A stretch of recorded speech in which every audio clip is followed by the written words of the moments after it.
Mis hermanos, Dios les bendiga, o Dios les continúe bendiciendo mejor, porque ya hemos sido muy bendecidos por el Señor. Gracias al Señor por esta nueva oportunidad que nos da de podernos congregar y poder meditar en su preciosa palabra. El mes pasado compartía con ustedes acerca de la iglesia, el cuerpo de Cristo, y veíamos cómo somos muchos miembros, pero cada uno tenemos una función muy específica, y fue la forma como se diseñó ese cuerpo, donde Cristo es la cabeza. Nuestro Señor Jesucristo es la cabeza de ese cuerpo. Hoy también quiero seguir compartiendo acerca de la iglesia, pero una iglesia que trata a nuestro Señor Jesús en el capítulo 25 del Evangelio de Mateo. El capítulo 25 de Mateo trata tres iglesias. La primera parte, cuando habla de la parábola de las vírgenes, y dentro de un contexto del reino de los cielos, habla de una iglesia que está en espera, en modo espera, de la venida de nuestro Señor Jesucristo, y una iglesia que no está en modo espera de la venida de nuestro Señor Jesucristo. Resalta esa espiritualidad en aquella iglesia que está preparada, que está dispuesta, que su corazón está dispuesto y listo para cuando el Señor venga por su iglesia. La segunda es cuando habla de la parábola de los talentos, también dentro de ese contexto del reino de los cielos, una iglesia donde Él entrega esos talentos, y esos talentos son recibidos y multiplicados, no escondidos, no guardados, para que se dieran a conocer. Démonos cuenta que tiene un trasfondo, tanto la parábola de las 10 vírgenes, un trasfondo espiritual.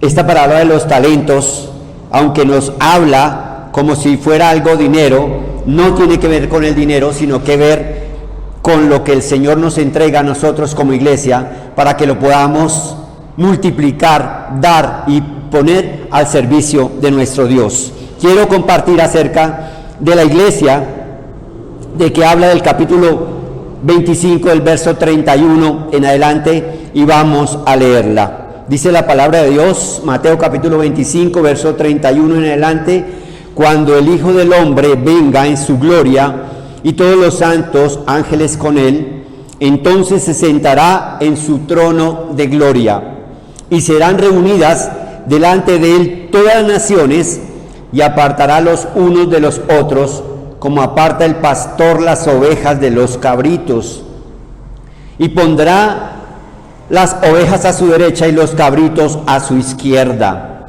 Entonces el rey dirá a los de su derecha: venid benditos de mi Padre, heredad el reino preparado para vosotros desde la fundación del mundo. Y dice el por qué: porque tuve hambre y me disteis de comer, tuve sed y me disteis de beber, fui forastero y me recogisteis, estuve desnudo y me cubristeis, enfermo y me visitasteis, en la cárcel y vinisteis a mí. Entonces los justos le responderán diciendo: Señor, ¿cuándo te vimos hambriento, o te sustentamos, o sediento y te dimos de beber? ¿Y cuándo te vimos forastero y te recogimos, o desnudo y te cubrimos? ¿O cuándo te vimos enfermo o en la cárcel y vinimos a ti? Respondiendo el rey les dirá: de cierto os digo que en cuanto lo hicisteis a uno de estos mis hermanos, más pequeños, a mí lo hicisteis. Voy a compartir hasta ahí en esta mañana, mis amados hermanos. Siguiendo el trasfondo de esas dos parábolas anteriores, donde el Señor ilustra a través de estas mujeres que estaban preparadas con sus lámparas, pero era un trasfondo espiritual.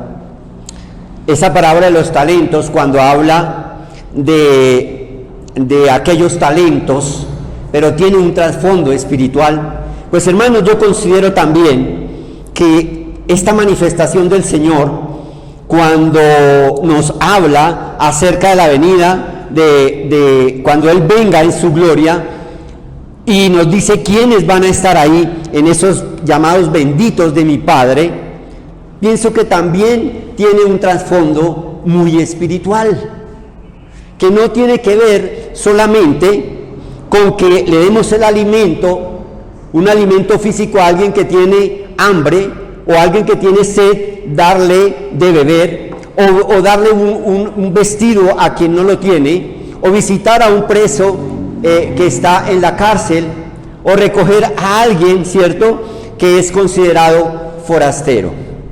Vamos a ir mirando. Primero que todo, un motivo de grande gozo y alegría es lo que el Señor Jesús va manifestando en el verso 31, cuando dice: cuando el Hijo del Hombre venga en su gloria y todos los santos ángeles con Él. Lo primero es, está ratificando que el Señor Jesús un día viene por su iglesia. Y debemos de estar nosotros, como dice la segunda carta de Pedro, capítulo 3, en espera de esa venida de nuestro Señor Jesucristo. Cuando compartimos nosotros la cena en Corintios capítulo 11, se nos habla de que participemos de esa cena, que comamos de ese pan y bebamos de ese vino, y anunciemos la muerte del Señor hasta que Él venga. Entonces, lo primero que todo, el Señor hace esa manifestación resaltando su venida. Y muchas veces, hermanos, nos distraemos de ese modo en que debemos de estar, esperando la venida de nuestro Señor Jesucristo. Y nos habla de que sean reunidas delante de Él todas las naciones, y apartará los unos de los otros, como aparta el pastor las ovejas de los cabritos. Y pondrá las ovejas a su derecha y los cabritos a su izquierda.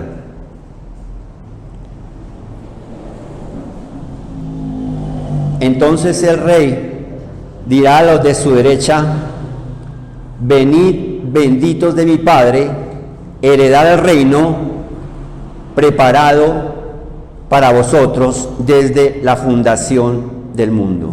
¿A quién le dijo?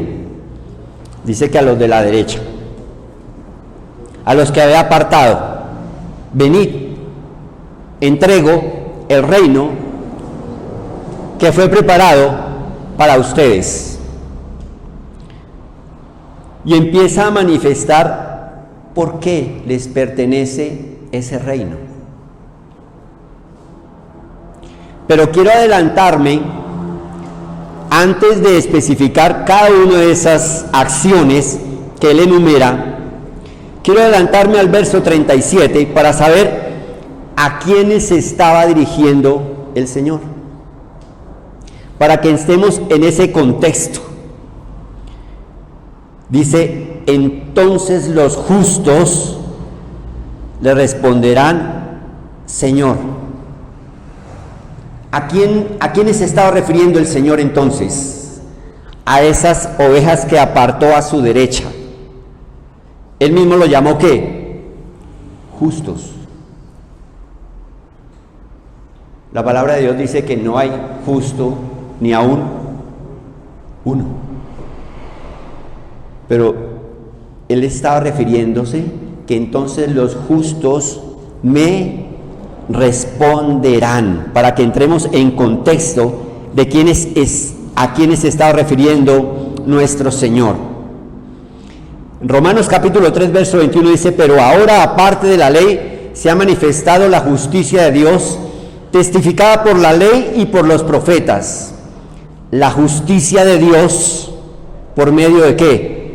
De la fe en Jesucristo. Estaba refiriéndose a aquellos, ¿cierto?, que han creído en Jesucristo y han alcanzado a través de la obra de la cruz ser justificados ante el Padre. Dice, la justicia de Dios por medio de la fe en Cristo para todos los que creen en Él, porque no hay diferencia, por cuanto todos pecaron, están destituidos de la gloria de Dios. A aquellos que el Señor viene, aparta como ovejas a su derecha, los llamó justos, no porque por nuestro mérito seamos justos, sino por la fe en nuestro Señor Jesucristo, que Él nos hizo justos ante el Padre Celestial. Entonces, ¿a quiénes se está refiriendo? A aquellos que han creído en nuestro Señor Jesucristo, que a través de la fe han reconocido que solamente la obra de Cristo nos acerca al Padre y nos hace justos. ¿Esto por qué? Porque hay unas acciones que hay acá. Nosotros no somos salvos por lo que hagamos, por nuestras obras, sino por la obra de Jesús que hizo por nosotros. Por eso los llama entonces justos, y me quise adelantar para que entremos en contexto de a quiénes son los que el Señor estaba diciendo que cuando venga iba a apartar a su derecha, ¿cierto?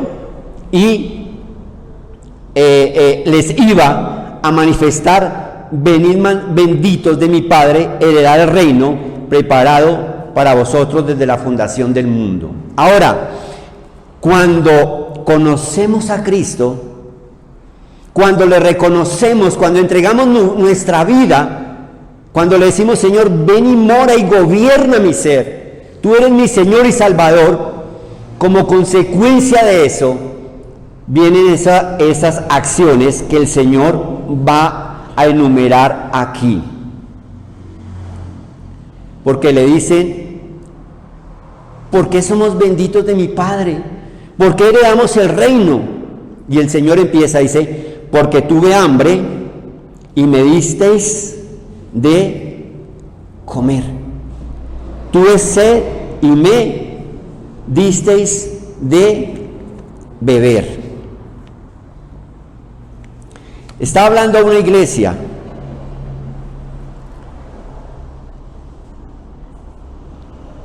que quitó el hambre y la sed.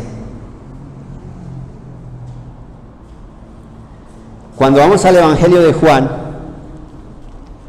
capítulo 6, del verso 32 en adelante, Jesús les dijo: de cierto os digo, no os dio Moisés el pan del cielo, mas mi Padre os da el verdadero pan del cielo.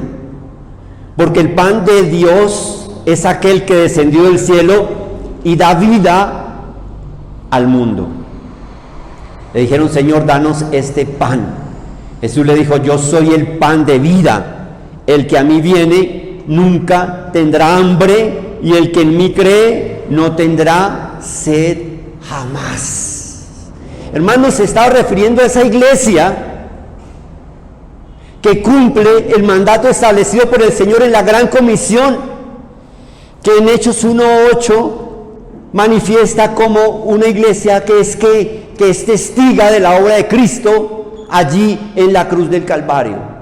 Y el Señor le estaba diciendo: aquellos que han creído, aquellos que son justos, y son aquellos que han dado a conocer al mundo que hay un pan que descendió del cielo y que quita el hambre para siempre, y aquel que toma de él no volverá a tener sed jamás.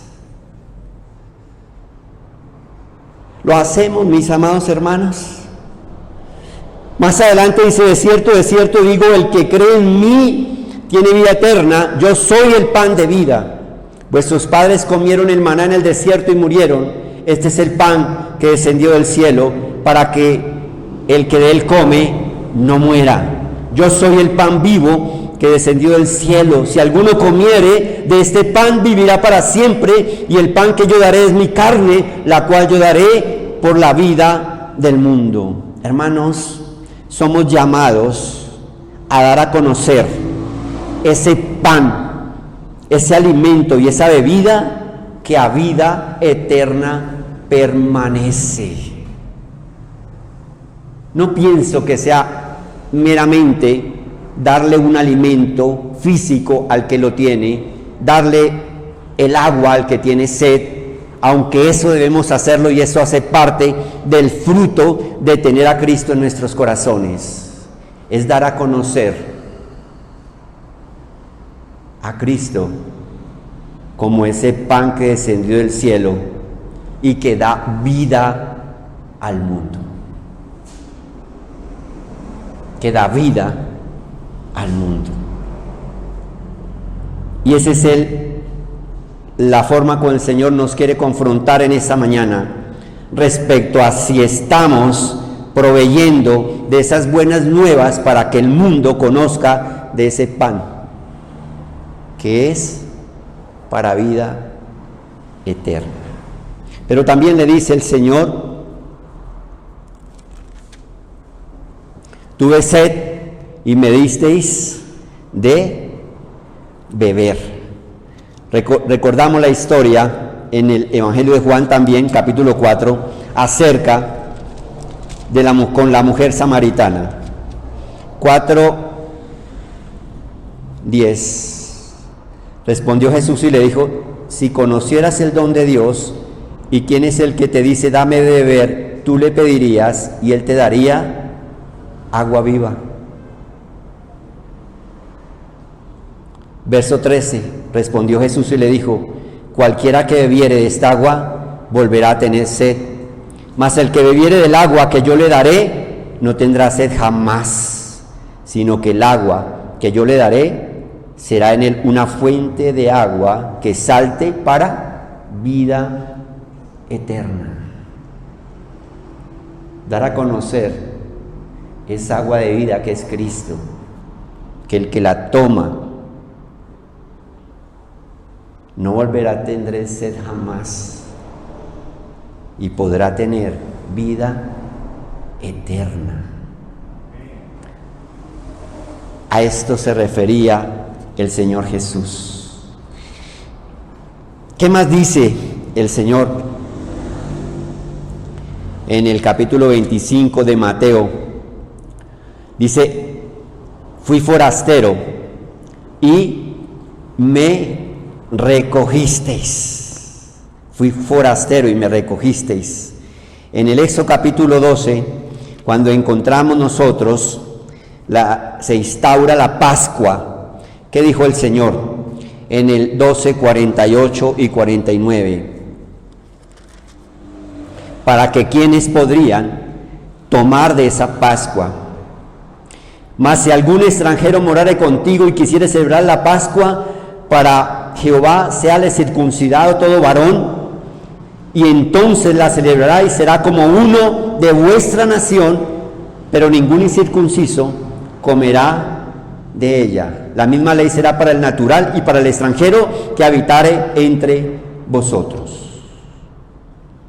Si ustedes no son del pueblo, no eran de ese pueblo de Israel, de ese pueblo escogido, pues no pueden tomar la Pascua. Pero ¿qué tienen que hacer con ese extranjero? Tienen que hacer que sea circuncidado como esa señal del pacto entre Dios y su pueblo, y ahí sí puede tomar esa Pascua. Cuando el Señor está refiriéndose aquí, yo era extranjero, fui forastero y me recogisteis, también tiene que ver con esa obra de Cristo en la cruz del Calvario. ¿Cuándo? Cuando aquel persona recibe a Cristo, lo conoce, entrega su vida y hace parte ¿de qué? De la familia de Dios. Mas a todos los que le recibieron, a los que creen en su nombre, les dio potestad de ser hechos ¿qué? Hijos de Dios. Y cuando somos hechos hijos de Dios, somos partícipes de la familia de Dios. No somos más extranjeros. No estamos nosotros más sin ese rótulo especial y hermoso de ser hechos hijos de Dios. Y pasamos, mis amados hermanos, a degustar de ser herederos y coherederos con nuestro Señor Jesucristo. ¿Cuándo sucede esto? Cuando esa iglesia comparte esas buenas nuevas de salvación.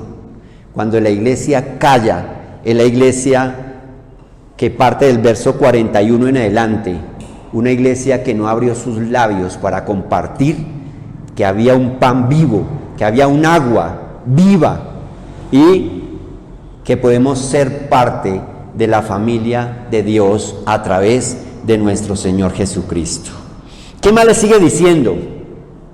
En el verso 25, ya hemos visto 2, ¿cierto? 3, alimento, bebida y ya no soy forastero. Verso 36, dice, estuve desnudo y ¿qué? Me cubristeis. Estuve desnudo y me cubristeis. Vayamos al Génesis capítulo 3, la desnudez de Adán y Eva, verso 7 y verso 8. Entonces fueron abiertos los ojos de ambos, de Adán y Eva, y conocieron que estaban desnudos. Entonces cosieron hojas de higuera y se hicieron delantales. Y oyeron la voz de Jehová Dios que se paseaba en el huerto al aire del día, y el hombre y la mujer se escondieron de la presencia de Dios entre los árboles del huerto. Mas Jehová Dios llamó al hombre y le dijo, ¿dónde estás tú? Y él respondió, oí tu voz en el huerto y tuve miedo, porque estaba desnudo y me escondí. Y vemos nosotros en el 3:21 que dice, y Jehová Dios hizo al hombre y a su mujer túnicas de pieles y los vistió para cubrir ¿qué? Su desnudez. Tenían vergüenza porque estaban desnudos, pero una vergüenza no por su desnudez física, sino por su desnudez del pecado. ¿Y qué hizo el Señor? Sacrificó algún animalito, derramó su sangre, ¿y qué hizo? Una túnica para que ellos se cubrieran. Hermanos, esa desnudez continúa por la vergüenza del pecado en nuestras vidas. Y es de nosotros poder compartir que esa desnudez la cubrió Cristo en la cruz del Calvario. Así como allí en el Génesis nos habla de que tuvo que haberse sacrificado un animal, derramado su sangre para cubrir la desnudez, Jesús derramó su sangre en la cruz del Calvario para cubrir nuestra desnudez y vergüenza por el pecado. Y el hombre sigue desnudo, creyendo que no lo está. Y es de nosotros poder llevar ese mensaje de la cruz del Calvario. Fue lo que el Señor le reconoció a la iglesia de la Odisea. Ellos pensaban que lo tenían todo, que eran ricos, pero ese Jesús les quita esa venda de sus ojos y les dice a ellos, del 15 al 18 de capítulo 3 de Apocalipsis, yo conozco tus obras, que ni eres frío ni caliente, ojalá fueses frío o caliente, pero por cuanto tú eres tibio y no frío ni caliente, te vomitaré de mi boca, porque tú dices, yo soy rico y me he enriquecido y de ninguna cosa tengo necesidad. Eso es lo que el mundo dice. Y no sabes que tú eres, el Señor lo confronta, la desnudez, que tú eres un desventurado, miserable, pobre, ciego y desnudo. Cuando nos acercamos a la palabra del Señor, reconocemos nuestra imperfección y reconocemos lo que en verdad somos. Cuando nos alejamos de la palabra del Señor, para nosotros somos ricos y somos perfectos. Y lo que el Señor Jesús quería manifestarles en ese capítulo 25, cuando dice, estuve desnudo y me cubristeis, estuve en la vergüenza por la desnudez del pecado. ¿Pero qué? Pero me diste a conocer que Jesús derramó su sangre en la cruz para que mi desnudez por mi pecado fuera cubierta. Ya no soy pobre, ya no estoy desnudo, ahora soy rico, porque Cristo me dio la verdadera riqueza y fue su sangre entregada allí en la cruz del Calvario para cubrir mi desnudez.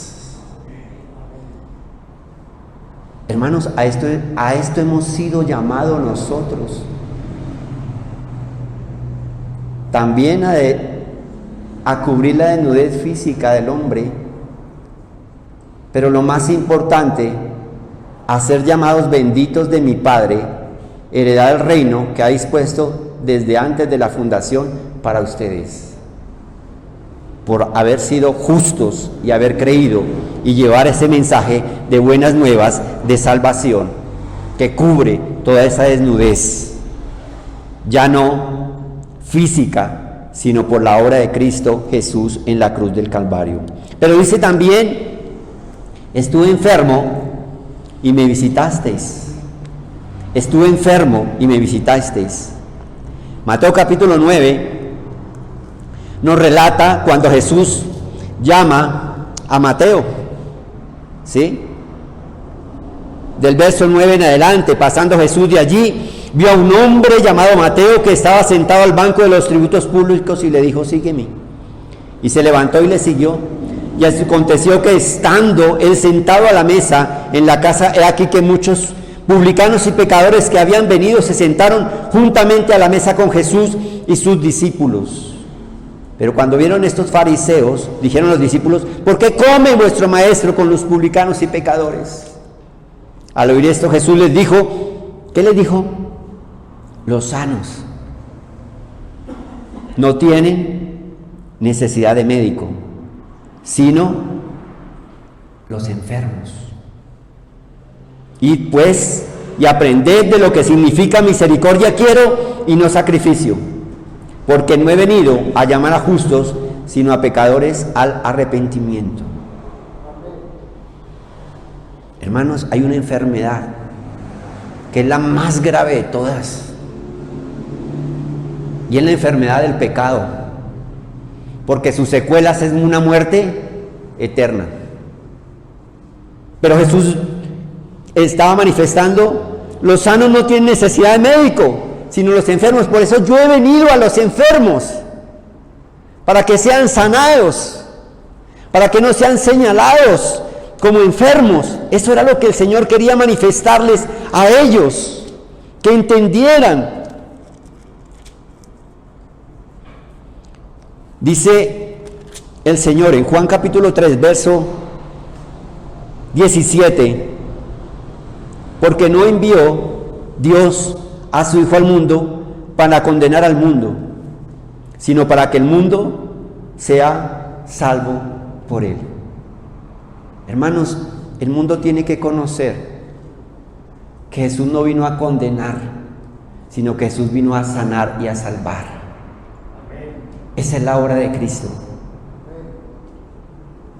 Por la enfermedad del pecado, que es la más grave de todas. ¿Recuerdan cuando el Señor Jesús vino y le trajeron a este paralítico? ¿Qué fue lo que primero el Señor le dijo? tus pecados te son perdonados.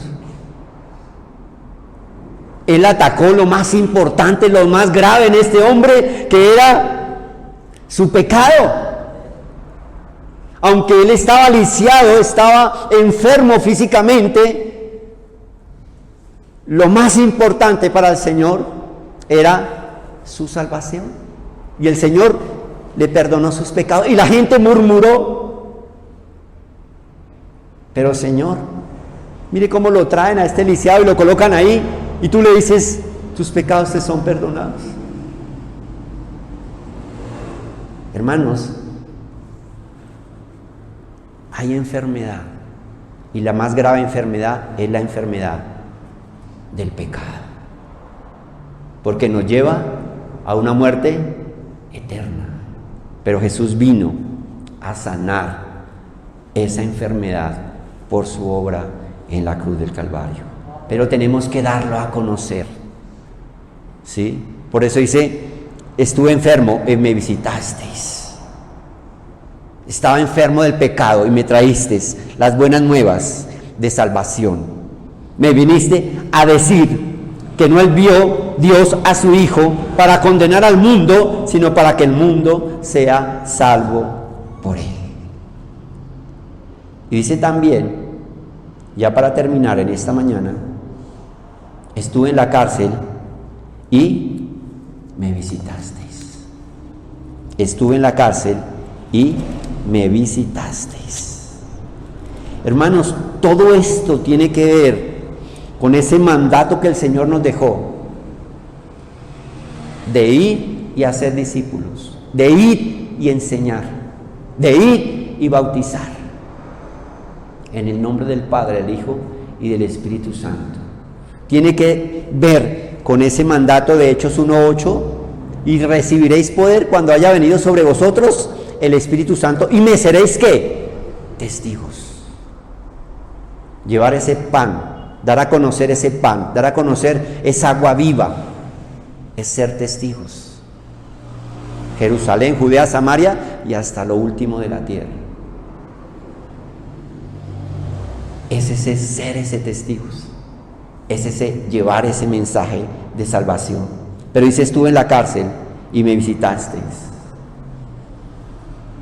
Juan 8, 31.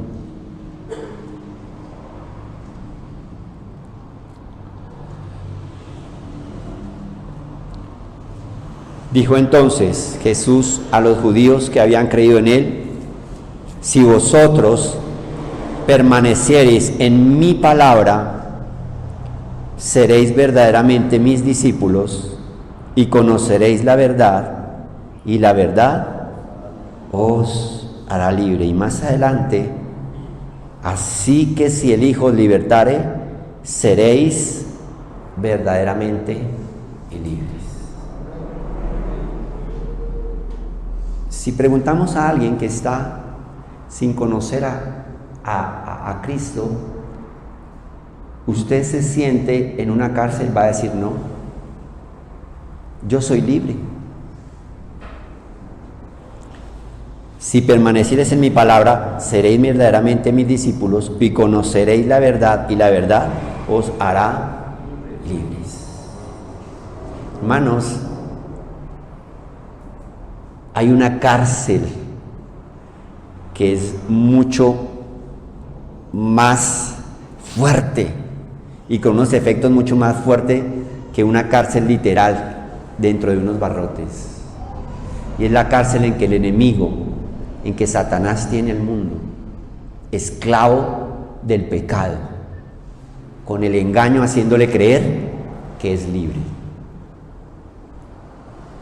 Solamente cuando demos a conocer esta palabra, cuando demos a conocer la verdad, cuando demos a conocer a Cristo, esa misma palabra nos hace libres de toda esclavitud y toda aquella cárcel del pecado.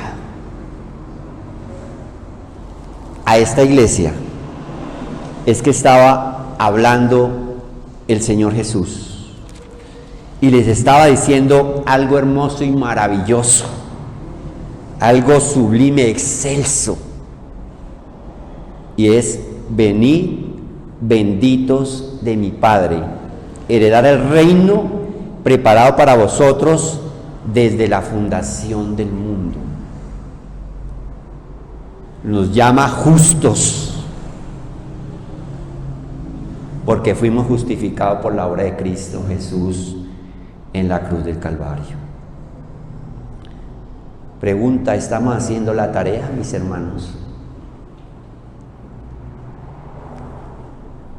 ¿Seremos aquellos de la derecha? Y no estoy hablando en términos políticos, hermano, en estos días no hablamos de eso. ¿Seremos de esas ovejas de la derecha? Aquellos que el Señor llama justos. Ese es el reto. Eso es lo que la palabra deja hoy en nuestros corazones. Hoy nos distraemos con muchas cosas que el mundo nos coloca en bandeja, con ese objetivo de que nos distraigamos de este momento especial que estamos viviendo como hijos de Dios, y es estar a la espera, ¿sí? Estar a la espera de la venida de nuestro Señor Jesucristo. Puesto que todas estas cosas han de ser deshechas, ¿cómo no debéis vosotros andar en santa y piadosa manera de vivir, esperando y apresurándoos para la venida del día de Dios? Démonos cuenta cómo inicia ese capítulo 25, ese verso 31, cuando el Hijo del Hombre venga en su gloria y todos los santos ángeles con él, entonces se sentará en su trono de gloria. Hermano, ¿pensamos en eso? ¿Sí lo pensamos? Es posible que sea la referencia que trae Juan en la revelación del libro del Apocalipsis, en el capítulo 21, el verso 6, 22, 17. Y el Espíritu y la esposa dicen: ven. Y el que oye diga: ven. Y el que tiene sed, venga. Y el que quiera, tome el agua de la vida gratuitamente. Gratuitamente. Ese es el llamado que el Señor está haciendo a nosotros en esta mañana. Esto es que gratuitamente. Gratuitamente. Vamos a dar gracias al Señor por su palabra en esta mañana, y vamos a decirle: Señor, yo quiero ser de los de la derecha, de aquellos ovejas a los que tú llamaste justos y a los que tú les dijiste: venid benditos de mi Padre, heredad el reino que ha dispuesto para vosotros. Señor, te damos muchas gracias por tu palabra. Gracias, Señor, porque en ese último tiempo, Señor, cuando ibas ya a esta cruz, dejaste esto a tus discípulos, Señor, y hoy lo has dejado a nosotros. Gracias. Gracias porque nos confrontas, Señor. Gracias porque adicional a que debemos, Señor, suplir la necesidad física también, como el hambre, como la sed, como ir a visitar a los que están enfermos, como dar una bienvenida y albergar a los que son extranjeros, Señor amado. Así nos llamas, con un trasfondo espiritual, a que llevemos esas buenas nuevas. Y en ese día que tú vengas, podremos ser llamados justos, no por nosotros, por ti, por tu obra, y ser llamados benditos de mi Padre. Ayúdanos, Señor, a seguir esta palabra, que podamos compartirla, Señor, a quienes están a nuestro alrededor, a nuestra familia, a nuestros compañeros de trabajo, a las personas que tú nos colocas a diario. Dios del cielo, que lo hagamos, Señor. Eso es lo verdadero. Eso es lo que tú le dijiste, Señor, cuando fuiste a la casa de Marta y María: lo que no te será quitado, lo que tiene el gran precio, lo que vale, Señor, poder llevar ese mensaje de salvación y de buenas nuevas. Bendice cada uno de mis hermanos que están aquí, sus hogares, sus familias. Mira sus preocupaciones, sus necesidades, Señor, que tú las conoces, Dios, en esta mañana. Abrázales con ese abrazo tuyo, Señor, amoroso y misericordioso, Dios del cielo. Hoy te adoramos y te honramos y te damos gracias en el nombre de Cristo Jesús. Amén, amén. Dios les bendiga, mis hermanos. Un aplauso al Señor.